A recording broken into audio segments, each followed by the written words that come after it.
Assalamualaikum warahmatullahi wabarakatuh. Kembali lagi bersama saya Muhammad Yusuf Rustam dalam channel Yusuf Rustam 12 CPS 2. Nah, pada kesempatan kali ini saya akan menjelaskan materi mengenai sistem informasi akuntansi yang dimana dosen pengampunya adalah Ibu Ismayanti MM. Nah, pada video kali ini akan membahas mengenai tentang 5 konsep yang akan dibahas dalam sistem informasi akuntansi. Nah, untuk lebih jelasnya langsung saja kita menuju ke pembahasannya.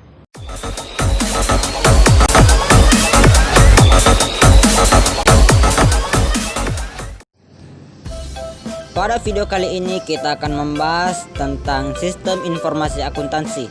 Nah, sistem informasi akuntansi ini merupakan sebuah mata kuliah di program studi saya, yaitu program studi akuntansi Lembaga Keuangan Syariah, Fakultas Ekonomi dan Bisnis Islam, Institut Agama Islam Negeri Parepare. Nah, di mana mata kuliah ini dibawakan oleh dosen pengampu saya, yaitu Ibu Ismayanti MM. Nah, yang akan dibahas pada sistem informasi akuntansi ini merupakan 5 konsep dasar dari sistem informasi akuntansi. Nah, apa-apa saja itu? Mari kita lihat di slide pembahasan. Baik, pada slide pembahasan ini terdapat 5 konsep dasar sistem informasi akuntansi. Apa-apa itu? Ya, pertama adalah konsep sistem, yang kedua konsep data, yang ketiga konsep informasi, yang keempat konsep akuntansi, dan yang terakhir adalah konsep SIA atau yang singkatannya adalah sistem informasi akuntansi. Kenapa saya singkat? Karena saya sengaja, karena jika saya mengetik sistem informasi akuntansi pada PowerPoint ini tentunya tulisannya tidak cukup di layar, maka dari itu saya singkat saja. Tapi SIA ini adalah sistem informasi akuntansi. Baik, kita langsung ke pembahasan pertama, yaitu konsep sistem. Konsep sistem secara sederhana adalah suatu sistem yang dapat diartikan sebagai suatu kumpulan atau himpunan dari unsur, komponen atau variabel yang terorganisir, saling berinteraksi, saling tergantung satu sama lain, dan terpadu. Unsur-unsur yang mewakili suatu konsep sistem ini secara umum dapat dilihat di bawah ini. Apa-apa saja itu? Ada 3, yaitu input, proses, dan output. Ini merupakan sebuah unsur yang wajib ada dalam sebuah sistem, karena apabila salah satunya saja tidak ada, maka sebuah sistem tidak akan berjalan. Masih di konsep sistem, di sini menjelaskan sistem memiliki karakteristik seperti berikut. Nah, sistem juga memiliki karakteristik. Ada yang pertama komponen, batas, lingkungan, penghubung atau antarmuka, masukan, pengolahan, keluaran, sasaran dan tujuan, kendali, dan umpan balik. Baik, kita singkat saja, kita jelaskan sedikit saja. Yang pertama adalah komponen. Komponen sistem atau elemen sistem adalah semua hal yang menjadi bagian penyusun sistem, dapat berupa benda nyata ataupun abstrak. Yang kedua adalah batas. Batas sistem diperlukan untuk membedakan satu sistem dengan sistem yang lain agar tidak menyulitkan saat memberikan batasan skop tinjauan terhadap sistem. Yang ketiga, lingkungan. Lingkungan sistem adalah semua hal yang berada di luar sistem tetapi dapat merugikan ataupun menguntungkan. Artinya, lingkungan juga sangat berpengaruh terhadap sistem maupun dia berada di luar sistem.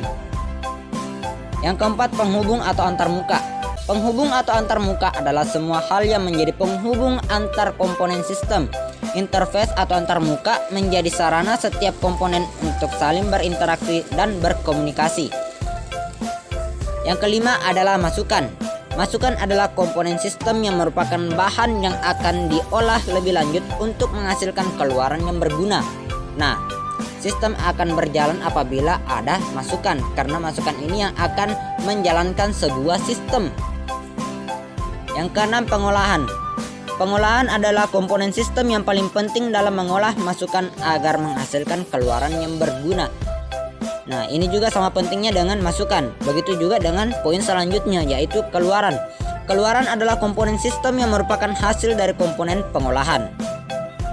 Yang kedelapan, ada sasaran dan tujuan. Agar mencapai sasaran dan tujuan sistem, setiap komponen dalam sistem harus dijaga. Jadi, Sistem pastinya memiliki sasaran dan tujuan. Yang kesembilan adalah kendali.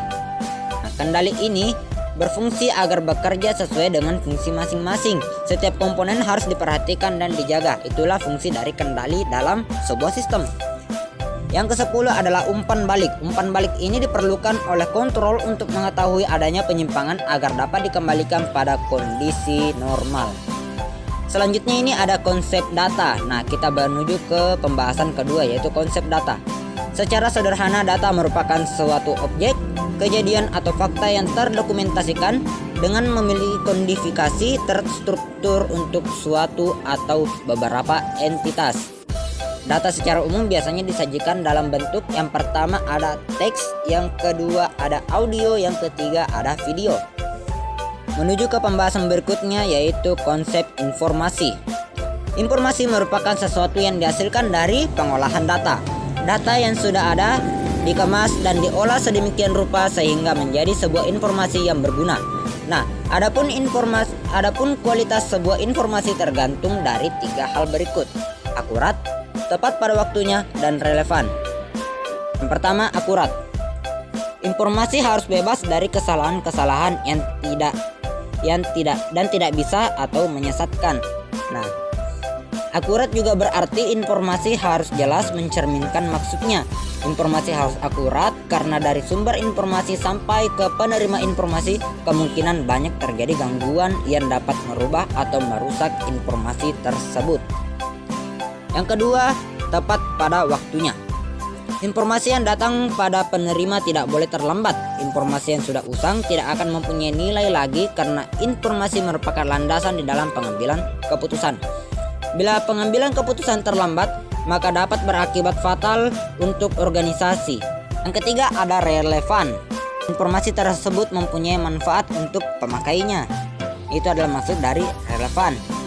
Relevansi informasi untuk tiap-tiap orang satu dengan yang lainnya berbeda. Misalkan, ini sebuah contoh, informasi mengenai sebab musabab kerusakan mesin produksi kepada akuntan perusahaan adalah kurang relevan dan akan lebih relevan bila ditunjukkan kepada ahli teknis perusahaan.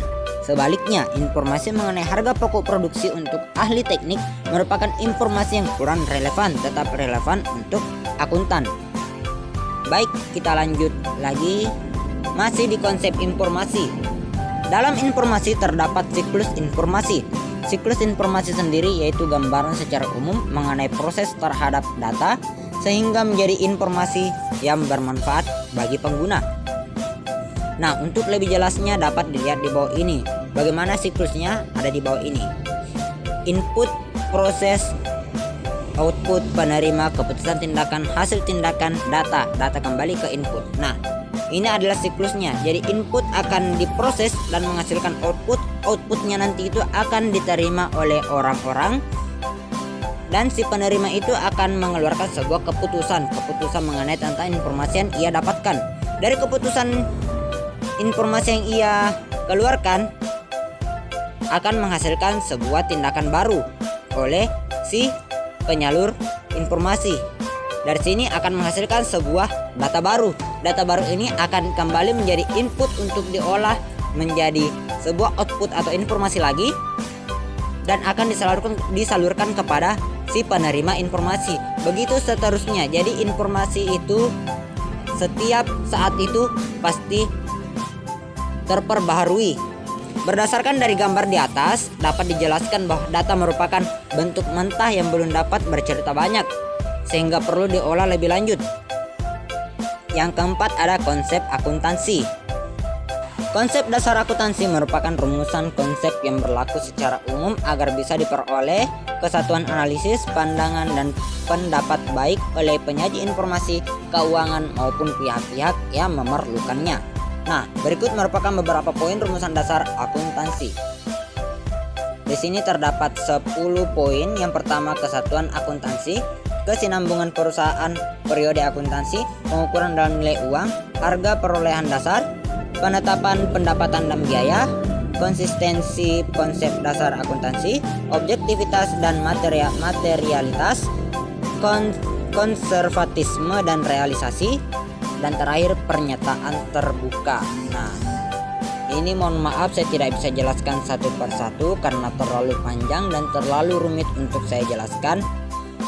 Yang kelima adalah konsep SIA atau Sistem Informasi Akuntansi.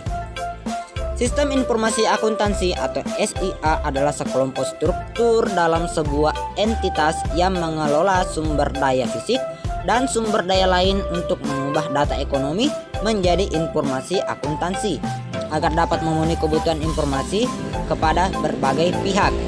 Itu adalah definisi dari konsep sistem informasi akuntansi. Konsep sistem informasi akuntansi ini memiliki unsur-unsur. Unsur-unsur ini ada dari dua sumber yang saya ambil di sini. Yang pertama dari Asar Susanto, yang kedua dari Mulyadi. Kita bahas yang pertama menurut Asar Susanto. Jadi Asar Susanto menyebutkan 3 unsur-unsur sistem informasi akuntansi. Yang pertama adalah sumber daya manusia dan alat, yang kedua catatan, yang ketiga laporan-laporan.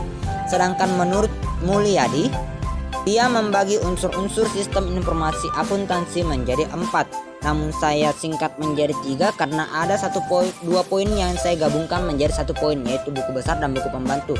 Nah, di sini Mulyadi membagi 4 unsur-unsur sistem informasi akuntansi. Yang pertama adalah formulir, yang kedua jurnal, yang ketiga buku besar, dan yang keempat buku pembantu.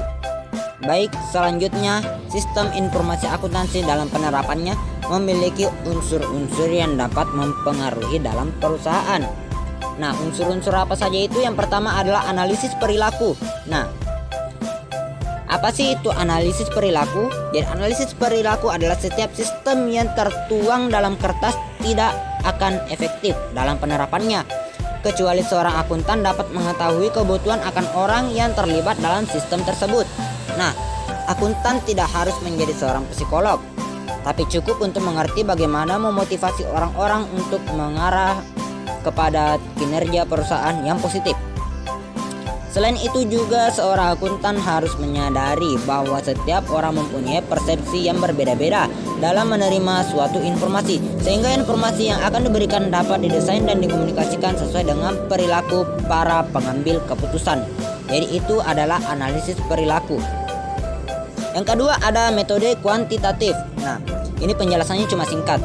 Dalam penyusunan informasi, seorang akuntansi harus menggunakan metode ini untuk meningkatkan efektivitas dan nilai dari informasi tersebut.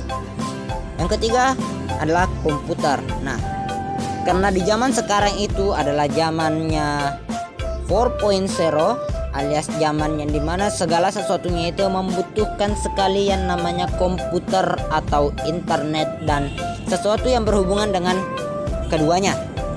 Maka dari itu komputer masuk dalam unsur-unsur yang mempengaruhi sebuah perusahaan.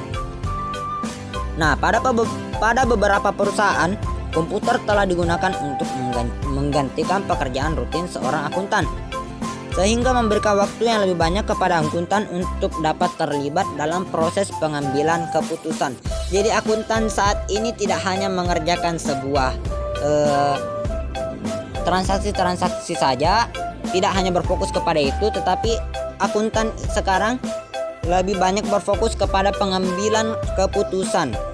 Mengapa demikian? Karena sekarang sudah ada komputer yang menggantikan atau meringankan pekerjaan dari seorang akuntan, yang dimana komputer ini dapat mengerjakan sebuah transaksi-transaksi yang terjadi di sebuah perusahaan. Itulah tadi materi mengenai sistem informasi akuntansi. Saya Muhammad Pursta memohon sebesar-besarnya apabila ada kesalahan dalam penyebutan atau penjelasan video kali ini. Nah, untuk teman-teman yang telah menonton video ini, terima kasih atas partisipasinya. Jangan lupa subscribe channel Yusuf Rustam 12PS2 dan like video yang ada di channel ini. Terima kasih atas kesempatannya. Wabillahi taufiq wal hidayah. Wassalamualaikum warahmatullahi wabarakatuh.